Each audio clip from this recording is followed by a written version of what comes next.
Thanks, Esther. I'm here with Alice Lee, who just won the third game and the match against Begum. Alice, congratulations. Thank you. Why don't you take us through this game, first of all, and then actually let me ask you about your general thoughts on the match. I mean, you won 3-0, played very well. How do you feel? Yeah, so I thought like this was a good match. I think the important game was especially like the first game, because after that I got a big psychological advantage to win with the black pieces in the first game, and then round 2 went well. And I think this game went pretty smoothly. She just played a kind of dubious opening. And I think after that I was just able to press and convert.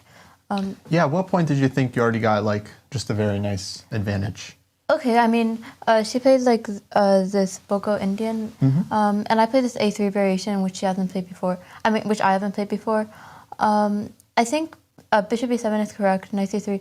Bishop E7 is kind of dubious, because she's supposed to play D5 first, otherwise I played D5, right. Like what happened in the game. And I knew that this idea with E4, Bishop D3 was very pleasant for white. And I think it's just hard for her to play, maybe like Knight B7 instead of A5, because after Knight D4, then like she has to defend the E6 pawn, and it makes her Knight on B8. Because if E5, you just go Knight F5, yeah, right? And Knight F5. It's like a very pleasant position for black. Like I can play Bishop G5 and so forth. Right. Yeah, but here I just thought this whole game went like pretty smoothly. Yeah, and it was like very pleasant to play for white. Rook takes C7. I knew like this had to be good for white because her pieces are just underdeveloped. Her knight on B8 and her bishop on A6 are not very good. So you're not worried at all. I mean, of course, you just need a draw to clinch the match, but you felt like you're winning here. Yeah, I think I should be like winning here. Like just black doesn't have any counterplay. And once I played like Bishop C7 and D6, I thought that I should be winning.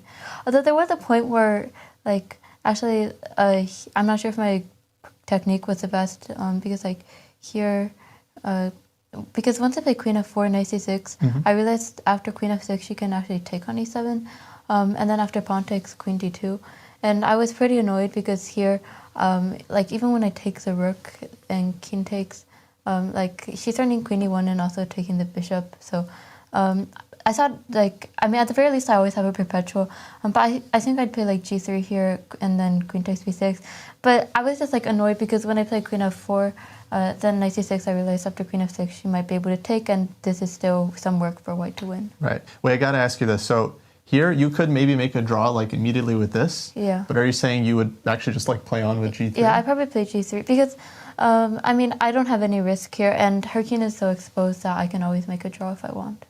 Wow, that's very Carlsen-esque of you, I have to say.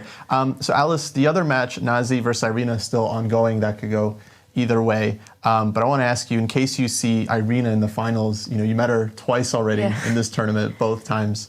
Do you have any thoughts? How will you approach this match for the third time?